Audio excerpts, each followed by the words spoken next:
भारत समेत दुनिया भर के कई देश कोरोना वायरस के नए वेरिएंट ओमिक्रॉन से जूझ रहे हैं, लेकिन अब दुनिया भर में कहर ढा रहे ओमिक्रॉन के नए वर्जन का खतरा मंडराने लगा है। इस वेरिएंट को BA.2 नाम दिया गया है। भारत में सब वेरिएंट के अभी तक 530 सैंपल मिल चुके हैं। मध्य प्रदेश के इंदौर में ओमिक्रॉन के सब वेरिएंट BA.2 ने भी दस्तक दे दी। ओमिक्रॉन के नए स्ट्रेन से शहर में 16 लोग संक्रमित पाए गए हैं। इनमें 6 बच्चे भी शामिल हैं। ब्रिटेन में कोहराम मचा रहा ओमिक्रॉन का ये नया सब वेरिएंट भारत के लिए खतरनाक साबित हो रहा है। BA.2 को ओमिक्रॉन का सबसे तेजी से फैलने वाला वेरिएंट माना जा रहा है। ब्रिटिश हेल्थ अथॉरिटी ने ओमिक्रॉन के इस नए सब वेरिएंट के सैकड़ों मामलों की पहचान की है।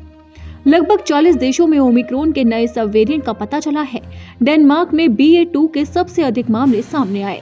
डेनमार्क के अध्ययनकर्ताओं ने आशंका जताई है कि नए वेरिएंट की वजह से ओमिक्रॉन वायरस से बढ़ रही महामारी के 2 अलग अलग पीक सामने आ सकते हैं।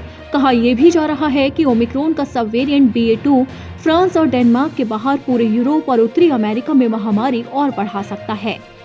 इस वेरिएंट के सामने आने के बाद अब सवाल उठ रहे हैं कि कितना खतरनाक है नया वेरिएंट, कैसे होती है इसकी पहचान, नए वेरिएंट से आएगी तबाही। इन सवालों के बीच कहा जा रहा है कि ये वेरिएंट ओमिक्रॉन की तरह ही तेजी से फैलता है। ऐसे में इसकी पहचान न होने पर इसके संक्रमण को रोक पाना बड़ी चुनौती है।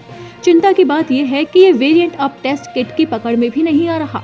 इसी वजह से इसे स्टेल्थ यानी कि छुपा हुआ वर्जन कहा जा रहा है। विशेषज्ञों का कहना है कि वायरस की प्रकृति हमेशा बदलती रहती है, इसलिए महामारी के चलते नए वेरिएंट के उभरने की पूरी उम्मीद है। अब तक ये निर्धारित कर पाना मुश्किल है कि BA.2 ओमिक्रॉन BA.1 की तुलना में कितना ज्यादा गंभीर है या नहीं। आपको बता दें कि इसका सबसे पहला मामला 6 दिसंबर 2021 को दर्ज किया गया था।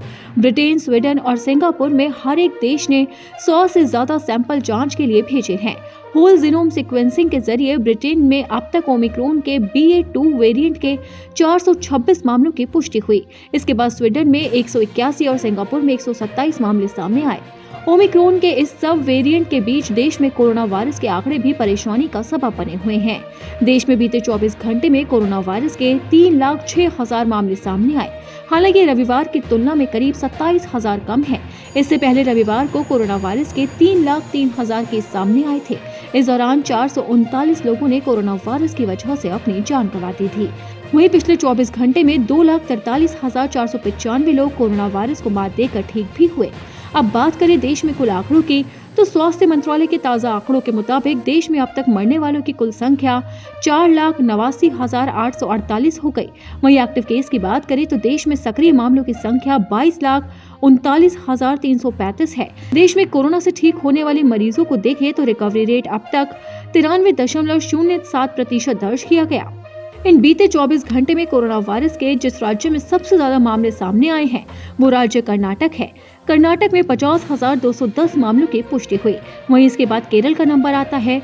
इस दक्षिण राज्य में 45,449 मामले सामने आए। वहीं महाराष्ट्र में 40,805, तमिलनाडु में 30,580, गुजरात में 16,717 मामलों की पुष्टि हुई। देश के कुल मरीजों में 60.01% नए मामले इन्हीं 5 राज्यों से सामने आए। अकेले कर्नाटक में 16.41% नए मरीज पाए गए, जो कि चिंता का सबब है।